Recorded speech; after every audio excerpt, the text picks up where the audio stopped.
কথাই আছে না, মাছে ভাতে বাঙালি, এই হচ্ছে যে অবস্থা। বাঙালির তো আবার মাছ ছাড়া চলে না, আর আমার গোস্ত ছাড়া চলে না, ভাবটা এরকম। যাই হোক, বাসায় মাছ গিফট এসেছিল, দুইটা কাতল মাছ, একটা কাতল একটা রুই মাছ। তো এত বড় মাছ বাসায় কাটা সম্ভব হচ্ছিল না, সেই জন্য বাজারে নিয়ে এসেছি। এই বাজারে আবার মাছ কিনলেও কেটে দেয় না, কাটার জন্য আলাদা পয়সা। তো এই যে আমার ছেলেকে দেখাচ্ছিলাম, দেখো বাজারে কত কত মাছ আসছে। তো আমার ছেলে বলে, তুমি এমন করো কেন? আমি সবসময় এরকমই করতে থাকে। তো এই যে ভাইয়াটা এখন মাছ বিশাল বড় বটিতে মাছটা কাটা শুরু করে দিল।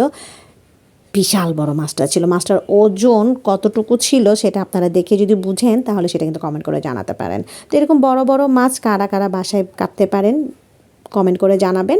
আর হচ্ছে আমি কোনো মাছই কাটতে পারি না, আমি কোনো মাছ কেন কোনো কিছুই কাটতে পারি না। এইসব কাটাকাটি আমাকে দিয়ে আসলে হয় না। আমি আসলে জোড়া লাগাতে পারি, যে কোনো কিছু খুব সুন্দর মতন জোড়া লাগিয়ে দিতে পারি, আলহামদুলিল্লাহ। তো এই তো ভাইয়া আমাদেরকে দেখিয়ে সুন্দর করে পিসগুলো করে দিচ্ছিলো। আর এই মাছগুলো কিন্তু এসেছিলো আমাদের বাসায় গিফট হিসেবে।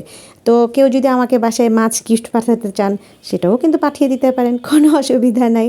আর বাই দ্য ওয়ে, আমার ভিডিওগুলো আপনাদের আসলে কেমন লাগে সেটা কিন্তু ছোট্ট একটা কমেন্ট করে জানাবেন। আর মাছটা কিন্তু খুবই মজার ছিল, নদীর মাছ ছিল আর ভীষণ মজার ছিল, ভীষণ মজার। তো বলবেন যে আপু আপনি কি মাছ খান? অনেকেই আছেন যারা জানেন যে আমি তো মাছ খাই না। আমার ছেলে বলেছে মাছটা ইয়াম্মি ছিল।